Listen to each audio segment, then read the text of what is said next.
Ngayong araw nga mga idol ay may pupuntahan tayo. Isa sa pinakamalapit sa akin. Itong taong to mga idol ay talaga namang napaka-supportive. Wala akong masabi talaga. At pupuntahan nga natin siya ngayon mga idol para ibigay o iabot sa kanya tong dumbbell. Kasi hindi na rin natin nagagamit dahil masyado na akong malakas mag-inom. Itong dumbbell nga pala na itong mga idol pinagkatiwala lang din sa akin ng asawa ng pinsan ko. Ate ko yun sa bayaw ko nga pala. Yan. Sabi nga pala nung pagdadalhan natin itong dumbbell, kung pwede barter daw kami. May bibigay siya sa akin pag pinahiram ko sa kanya to.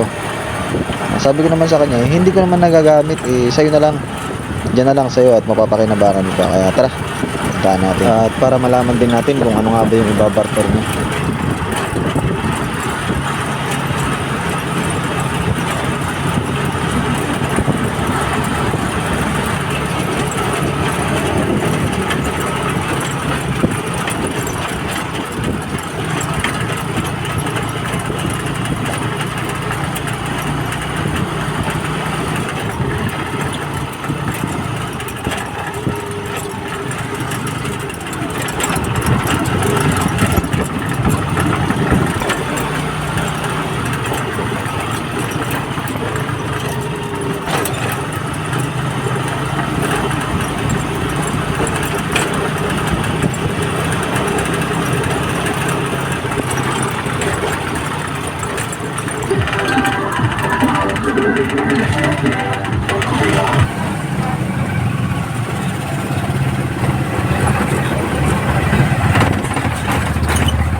At malapit na nga pala tayo mga idol dun sa pagbibigyan natin ito ang dumbbell.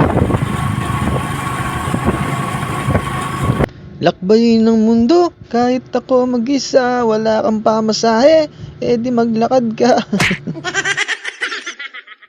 Dito nga mga idol, ibababa lang natin ang tricycle at tatawid na nga tayo dun sa kabila para makapunta na tayo dun sa pag-aabutan natin itong dumbbell. Abay, very challenging din naman talaga itong pagbitbit nito mga idol. Akala mo talaga magaan lang ngayon. Pinahirapan din ako niyan, ang bigat niyan.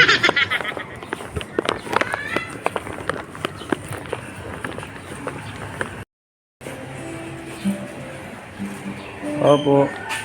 Ay, hindi ka na niya. Lundo sana. Ha? Ayun. Ayun na yung ano, mga kabarter natin ng ano, Maganda pa yan. ng sibuyas.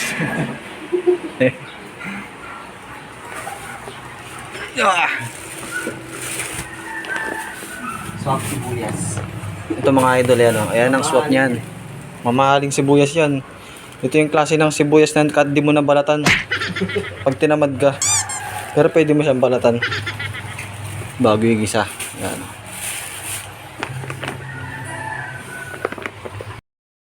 At ayun na nga.